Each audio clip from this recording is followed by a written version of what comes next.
ফের মহারাষ্ট্রের মুখ্যমন্ত্রী হতে চলেছেন দেবেন্দ্র ফডনবিস। বুধবার বিদায়ী মুখ্যমন্ত্রী একনাথ শিন্ডে অন্তত তেমনই ইঙ্গিত দিয়েছেন।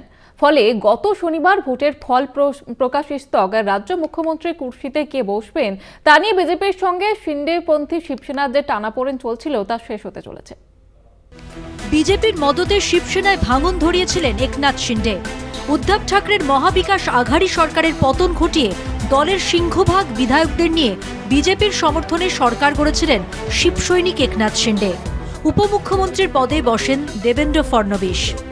শিন্ডে ও দেবেন্দ্রর যৌথ নেতৃত্বে গঠিত মহাজোটী এবারের নির্বাচনে প্রতিদ্বন্দ্বিতা করে।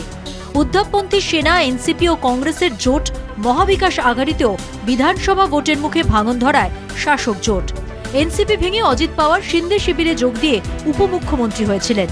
ভোটে মহাজোটী বিপুল সংখ্যাগরিষ্ঠতা পেতেই মুখ্যমন্ত্রীর কুর্সি নিয়ে প্রশ্ন উঠতে শুরু করে। 288টি আসনের বিধানসভায় বৃহত্তম দল বিজেপির 132 জন বিধায়ক।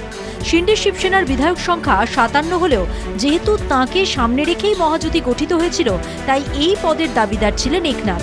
এদিকে বিজেপির রাজ্য শাখার তরফেও দেবেন্দ্র ফডনবিসকে মুখ্যমন্ত্রী করার দাবি উঠতে শুরু হয়। এই নিয়ে মহাজোটীর অন্দরে শুরু হয় টানাপোড়েন। বিজেপির কেন্দ্রীয় নেতৃত্বের হস্তক্ষেপে শিন্ডের সঙ্গে দফায় দফায় আলোচনা চলে। গতকালই মহারাষ্ট্রের বিদায়ী সরকারের মেয়াদ শেষ হয়। তার 24 ঘন্টা কাটার আগেই বুধবার বিকেলে শিন্ডে জানিয়ে দেন মুখ্যমন্ত্রী পদের জন্য তিনি ফডনবিসকেই চাইছেন। তাঁর দাবি, প্রধানমন্ত্রী নরেন্দ্র মোদীর সঙ্গেও তিনি কথা বলেছেন। মুখ্যমন্ত্রী পদের থেকে রাজ্যের স্বার্থকে অগ্রাধিকার দিতে চান বলে মোদীকে জানিয়েছেন শিন্ডে।